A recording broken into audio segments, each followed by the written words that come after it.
안녕하세요. 매일 새로운 사연을 전하는 읽어주는 사연 라디오입니다. 구독과 좋아요, 많은 공유 부탁드립니다. 오늘의 사연 시작할 안녕하세요. 저는 30대 중반의 여자입니다. 결혼한 지 9년 차고요. 결혼하면서 미국으로 건너오게 되었어요. 시댁이 미국에 있거든요. 남편은 대학 졸업 후 군입대 문제로 한국에 혼자서 돌아왔었고, 군대를 전역하고 미국에 돌아가지 않고 한국에서 혼자 지내고 있었어요. 한국에 남아서 영어 회화를 그룹 과외식으로 가르쳐주는 일을 하면서 근근히 벌어먹고 살고 있었는데, 저는 그 수업에 참여한 학생 중 한 명이었어요. 그렇게 공부하면서 지내다가 서로 사랑에 빠져 결국 결혼까지 약속하게 되었습니다. 남편의 그룹 과외가 벌이가 좋은 편은 아니었기 때문에 결혼을 약속하고 얼마 동안은 남편에게 안정적인 직장을 가지면 좋겠다고 말했어요. 남편도 그 사실을 알고 제 말에 동의했고요. 하지만 어려서부터 미국에서만 지내오느라 그렇다 할 인맥도 없고 미국에서 졸업한 대학교도 국내에서는 그렇게 알아주는 학교가 아니었던지라 경력도 없고 나이가 많은 남편이 안정적인 직장에 취직하는 건 하늘의 별 따기였어요. 중간에 중소기업에 취직이 되긴 했는데 월이백도 안 되는 월급이었어요. 저도 회사에 다니고 있긴 했지만 벌이가 썩 좋은 편이 아닌 건 마찬가지였거든요. 둘이 합쳐서 500도 안 되는 돈으로 생활을 할 생각을 하니 아무리 짱구를 굴려보아도 답이 나오지 않았어요. 현실의 벽에 결혼을 포기해야 하나 서로 힘들게 고민하던 차였습니다. 그러던 어느 날 남편이 미국으로 가서 새롭게 시작해보면 어떻겠냐고 제게 물어보더라고요. 시댁이 미국에서 사업을 하고 있으니 우리들 자리 잡을 때까지 울타리가 되어주실 거라고요. 아무리 못해도 여기보다는 낫지 않겠냐? 자기도 여기서 취직하는데 더 이상 좋은 회사는 구해지지 않을 것 같다며? 아예 미국으로 삶의 터전을 옮겨보자고 했습니다. 잘 알아보고 가지 않은 제 잘못도 있지만 미국에서의 생활은 녹록지가 않았어요. 시댁이 미국에서 하고 있다는 사업은 다름이 아니고 세탁소였습니다. 미국에서 세탁소 하시는 분들이 많기 때문에 절대 세탁소라고 무시하는 것은 아닙니다. 하지만 시부모님 두 분이서 사람 쓰지 않고 직접 발로 뛰시고 인건비를 조금 절약하는 식으로 운영하고 계셨어요. 게다가 예전에는 한국 사람들이 주로 하던 사업이었는데 당시 다른 나라 이민자들이 동종업종에 뛰어들게 되면서 경쟁이 많아져 예전에 비해 훨씬 힘들다고 하시더라고요. 남편은 그래도 미국에서 자라온 기반이 있기 때문에 저는 미국에 있는 회사에 취직을 할 줄 알았어요. 제가 이민 간 지역이 교민들이 많은 지역이었는데 남편은 미국 회사를 들어가는 게 아니었고 시부모님이 하는 사업같이 교민들이 소규모로 하는 동네 구멍가게에서 시급을 받으면서 일을 하게 되었어요. 구멍가게 일이었지만 월급은 한국보다야 훨씬 좋았어요. 하지만 돈이 다가 아니었어요. 한국인을 주로 고용하고 싶어하는 교민들 사업 특성상 남편이 긴 시간 동안 일하기를 요구해 오더라고요. 덕분에 남편은 일주일에 60시간이라는 강도 높은 노동을 하게 되었어요. 사실 계산해보면 한국에서 주 40시간 일하고 받는 월급보다는 높지만 일하는 시간을 따져보면 그렇게 월등하게 높은 편도 아니었고 시간과 돈을 바꾸고 사는 삶이었기에 하루에 두세 시간 같이 보내는 게 전부였거든요. 일에 찌들어 피곤해하는 남편을 보는데 이게 부부인가 룸메이트인가 하는 생각이 들더라고요. 그래도 시부모님 집에 얹혀 사니 월세 걱정은 없었고 일하는 데 들어가는 시간이 워낙 많으니 어디 갈 곳도 없어서 돈 하나만큼은 잘 모였습니다. 저도 시부모님 세탁소에서 근근히 일을 도우면서 일을 하고 있었고요. 그래도 제가 명색이 며느리고 제가 돈 벌어봐 남편하고 같이 미래 준비하기 위해 모으는 건데 돈 주는 걸 되게 아까워하시더라고요. 경력이 없으니 최저시급을 주겠다고 하시는 말도 참았는데 제가 일을 도와드리면서도 책상머리에 앉아서 하는 일만 해와서 그런가 일머리도 아주 없고 도움이 안 된다는 듯이 말씀하셨어요. 돈은 최저시급으로 계산해서 제대로 주셨지만 돈 주실 때마다 오히려 자기들이 제게 일을 가르쳐주니 제가 돈을 내야 하는 게 맞지 않냐며 농담하시듯이 생색을 내셨습니다. 남편이 버는 것과 합쳐서 돈도 그럭저럭 예상한 것보다 빠르게 모이고 있었고 이렇게 2년 정도만 고생하면 저희가 집을 사서 독립해 나갈 수 있었어요. 그거 하나만 바라보고 열심히 살고 있었는데 정말 미국에서의 삶은 하나도 행복하지 않았습니다. 내색은 안 하고 있었지만 제 말투에서 다 티가 났나 봐요. 친정엄마가 안 좋은 제 목소리를 눈치채시고는 제가 미국에서 어떻게 사는지 보고 싶다고 한번 방문하시기로 했어요. 시댁에 빈방이 있는데도 불편하다는 이유로 기어이 고속도로 외곽에 붙어있는 싸구려 비즈니스 호텔을 잡아주시더라고요. 물론 비용은 제가 내야 했고요. 친정엄마는 짧게 2주일 일정으로 오셨습니다. 말씀드렸다시피 남편이 하루 일하고 안 하고가 저희 가게에 직접적인 타격을 줄 정도였고 동네 구멍가게다 보니 월차 같은 기본적인 복지도 없었어서 친정엄마와 보낼 수 있는 시간이 길지가 않았어요. 식사라고 대접해주는 게 미국에 왔으면 꼭 먹어봐야 한다면서 한국에도 있는 패스트푸드 같은 걸 포장해 와서 드시게 하고 그랬어요. 제가 시부모님 세탁소에서 일을 하고 있었으니 며칠 쉬어도 되는지 여쭤봤지만 친정엄마가 오셨다는 부분도 이해해주지 않으시고 일손이 모자라다는 이유로 대번에 거절당했어요. 운전도 할 줄 모르시는 친정엄마는 그 고속도로 외곽 호텔에서 대낮에는 감옥살이를 하셨어야 했고 그나마도 제가 쉬는 날에도 차가 없으니 어디 다니지도 못해서 친정엄마도 제가 받는 대우에 화가 많이 나신 상태였어요. 하루는 미국 음식이 입에 안 맞으셨는지 한국 음식 먹을 만한 데가 없냐고 하셔서 근처에 있는 한국 식당에서 식사를 했어요. 친정엄마는 한술 뜨자마자 교민들은 이런 거 먹고 사는 거냐며 혀를 차시더라고요. 교민들이 많은 지역이라서 한국 식당이 그나마 많은 편이었는데 몇 군데 더 다녀보시고는 여기서 음식 장사하면 돈을 얼마나 버는지 물어보시더라고요. 친정엄마가 지방이지만 그래도 방송에도 몇 번 소개된 지역 맛집을 하고 계셨거든요. 여기서 엄마 음식 팔면 아주 대박이 나겠다는 생각을 하셨나 봐요. 그래도 한국 음식 장사하시는 분들 보니까 집도 비싼 곳에 살고 차도 좋은 거 끌고 다니는 걸 보니 어느 정도 벌지 않겠냐는 말을 했더니 친정엄마가 그럼 여기서 장사 한번 해보지 않겠냐고 먼저 물어보셨어요. 친정엄마는 귀국하시고 얼마 되지 않아서 바리바리 짐을 싸들고 미국으로 다시 오셨습니다. 캐리어 하나는 엄마가 한국에서 특별히 공수해온 고춧가루가 가득 차 있었어요. 마침 운 좋게 시댁이 운영하는 세탁소 근처에 위치한 중국 식당이 문을 닫게 되면서 그 자리를 싸게 들어갈 수 있어서 오픈하는데 시설 비용을 많이 절감할 수 있었어요. 제가 모아온 돈으로는 턱도 없었지만 친정엄마가 한국에서 돈을 끌어오셔서 가게를 오픈할 수 있었습니다. 가게 오픈할 때가 되니 친정엄마는 체류기간이 다 되어서 한국에 돌아가셔야 했어요.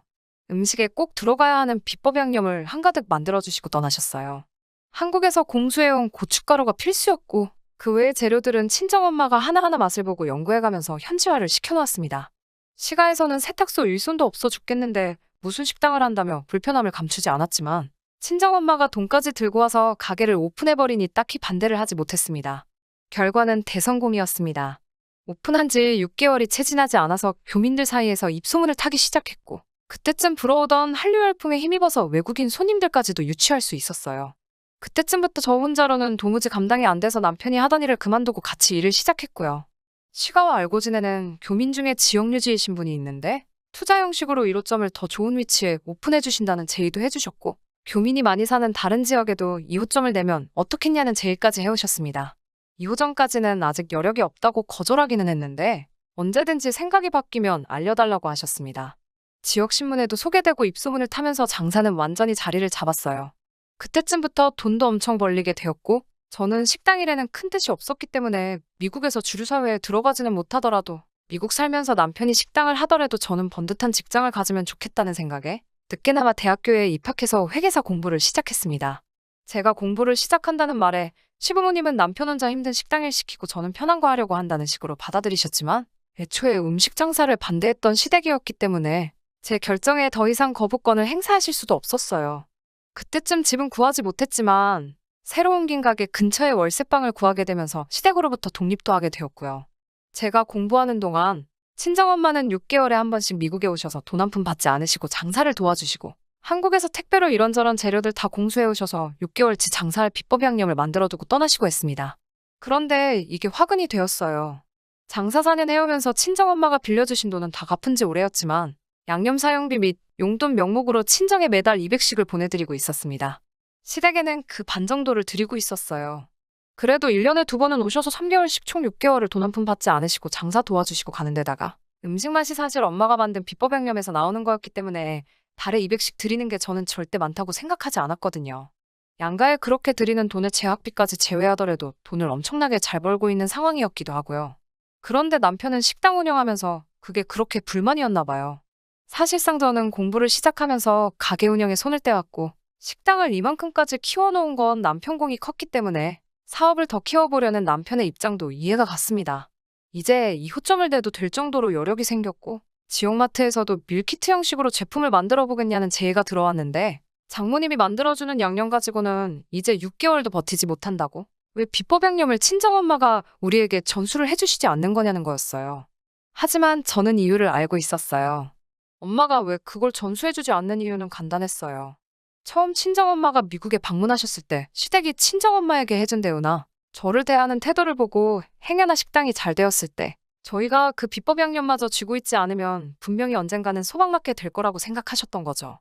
친정엄마의 성견지명이었던 거죠. 그런데 남편 말을 들어보니 양념을 현지에서 직접 만들게 되면 친정엄마한테 200 보내는 걸 시댁하고 똑같이 반으로 줄일 수 있으니 우리 가게에도 도움이 되지 않겠냐는 이야기를 하는 게 저희 엄마한테 그깟 100만 원 더 주는 게 아깝다는 듯이 이야기를 해오는데 어이가 없었어요. 거기다가 미국도 변이 때문에 아주 난리잖아요. 그 덕에 이미 시댁 세탁소는 이 시국에 타격을 입을 대로 입어 문을 닫내만해 하는 상황이었고 이웃점을 내면 그걸 시부모님에게 운영하도록 드린다고 하는 것 아니겠어요? 남편이 확장하고픈 사업에는 저나 친정엄마는 들어가 있지 않고 오직 자기 자신과 시부모만 잘 될 생각만 하고 있다는 게 너무 괘씸하더라고요. 우리 두 부부가 같이 이뤄낸 성공이라고 생각하지 않고 자기가 잘나서 잘했다는 듯이 말하는데 정말 있는 정마저 전부 떨어지는 것 같았어요. 그때쯤부터 친정엄마의 비법 양념을 가지고 정말 엄청나게 싸웠어요. 여유가 없더라고 줄건 줘야 하는 게 맞고 여기까지 올 수 있었던 게 누구 덕인 줄 아냐고 화를 내면 남편은 그게 왜 장모님 덕이냐고 자기가 다 열심히 해서 이만큼 장사를 키운 게 아니냐며 화를 냈어요. 장모님이 그까짓 양념 가지고 치사하게 구니까 시골 동네 식당에서 벗어나질 못하고 계신다는 막말을 하는 걸 들으니 더 이상 이 사람하고 말해봐야 해결이 나질 않을 것 같아서 시부모님을 자리에 불렀습니다. 그래도 같은 어른이니 시부모님이 이 상황에 제대로 된 판단을 내려 남편에게 한 소리 해주실 줄 알았는데 그 와중에 시부모님은 내 아들 솔직히 저 아니었어도 사업하는 재주가 있어서 여기서 뭐라도 한 자리 했을 거라고 저를 나무라시는데 그때 저는 이 생활을 포기해야겠다는 생각을 했습니다. 이렇게 무일푼으로 미국에서 시작해서 해드릴 수 있는 게 많아졌는데 그 과정에 저의 공은 하나도 없고 오직 남편이 잘해서 그런 거라 일관하시는 모습과 제가 번듯한 직장을 가져보려 노력하는 걸 허파의 바람이 들어서 아들이 힘들게 번 돈을 쓸데없는 곳에 축내고 있다는 듯이 생각하는 집안과는 더 이상 같이 갈 수 없다는 생각이 들었어요. 저도 공부가 끝나서 미국 회계사 자격증을 취득한 상태였고 저 혼자서도 살아갈 수 있을 거라는 확신이 들었어요. 남편에게는 마지막 기회라는 생각으로 다시 한번 물어봤습니다. 이웃점을 시작하게 된다면 시부모님이 운영하게 할 생각 없고 제가 직접 운영할 것이고 사업이 확장되는 만큼 친정엄마에게 양념 사용료 명목으로 돈을 더 드려야겠다고요. 2호점이 잘 되는 만큼 시댁에는 용돈을 더 드리는 식으로 하는 게 맞지 않겠냐고 이야기했습니다. 남편은 저에게 끝까지 이렇게 이기적일 수 있냐고 대본의 화를 내더군요. 그깟 양념 하나 가지고 유세 떨지 말라고 하면서 식탁을 주먹으로 내려치더라고요. 그때 결정했어요. 그때 주먹으로 내려친 식탁이 다음에는 제가 될 수도 있다는 생각이 들었거든요. 남편에게 여태까지 최저시급 받으면서 시부모님 가게에서 일한 것, 친정엄마 처음 오셨을 때 호텔도 아니고 고속도로 외곽에 있는 사구려 숙박시설에서 감옥살이 시킨 것들 빠짐없이 다 이야기하면서 저도 참을 만큼 참아왔다고 은혜를 갚아도 모자랄 판에 그깟 돈 몇 푼 주는 게 아까워서 개고픈 무는 꼬라지를 보니 이제 우리는 다 끝난 것 같다고 이혼하자고 말했습니다. 남편은 식당의 성공이 마치 자기가 이룩해낸 성공인 것 마냥 거기에 취해 있더라고요. 알겠다고 이혼해준다고 하지만 식당은 자기가 키운 거나 마찬가지니 위자료 한 푼 받아갈 생각하지 말라고 했어요. 물론 그동안 벌어온 돈이 많기는 했지만 아쉽지 않았어요. 저도 그만큼 공부하면서 학비로 들어간 돈도 있고 저도 한국에서 새로 시작할 준비가 되어 있었거든요. 남편과는 이혼 후에 한국으로 돌아온 지 벌써 6개월이 되었습니다. 저는 외국계 회계사무실에 취직하게 돼서 연봉 6천을 받으면서 일을 시작하게 되었어요. 미국에서 알고 지내던 친구와 근근히 연락하면서 지내는데 벌써부터 식당이 삐그덕거린다는 재밌는 사실을 알려주더라고요. 음식 맛이 변했다고 교민 손님들이 하나둘 빠지기 시작하더니 요즘은 아주 파리를 날리고 있다고요. 그나마 있는 손님도 한국 음식 맛을 잘 모르는 외국인 손님밖에 없고 소식을 모르는 교민 손님들은 음식 맛이 변했다고 컴플레인을 한다고 하더라고요. 조만간 열 것 같던 2호점 이야기도 물어봤는데 아마 음식 맛이 달라진 이유로 그것도 백지화되었다는 소문이 있다고 합니다. 속은 아주 꼬시고 시원하지만 가끔은 제가 너무했나 후회가 되기도 해요. 싫어도 8년이란 세월을 같이 고생을 해온 사람이고 부부로서 함께 살아온 기간이 있으니까 말이에요. 자기 부모님만 챙기는 모습에 실망스럽기도 했지만 반대로 남편에게는 제가 우리 가족만 챙기는 이기적인 사람이지 않았을까 하는 생각이 들 때도 있어요. 아마 다 지난 일이니까 이런 생각이 드는 거겠죠? 아직도 확신이 서지는 않지만 되도록 이제 그쪽 일에는 신경 끄고 앞으로 펼쳐질 제 인생 이막에 최선을 다해야겠다는 생각이 듭니다. 긴 이야기 들어주셔서 감사합니다. 오늘의 사연은 여기까지입니다. 구독과 좋아요, 알람 설정해주시면 앞으로 더 좋은 사연으로 찾아오겠습니다. 감사합니다.